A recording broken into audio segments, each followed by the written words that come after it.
मनाजिर हैं टेंच बैठा आखिरी स्टाफ में अस्करी बैंक और उसके साथ पंजाब बैंक के बाहर के गरीब आवाम का लाखों करोड़ों रुपया, यह आवाम का करोड़ों रुपया बैंकों में मौजूद है। और इनकी आप हालत देखें कि इनको यूँ हज़ारों कतार खड़ा किया जाता है।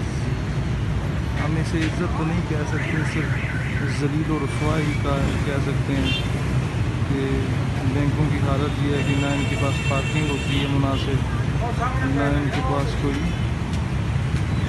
ऐसा इंतज़ाम होता है कि लोगों को सहूलत दी जा सके।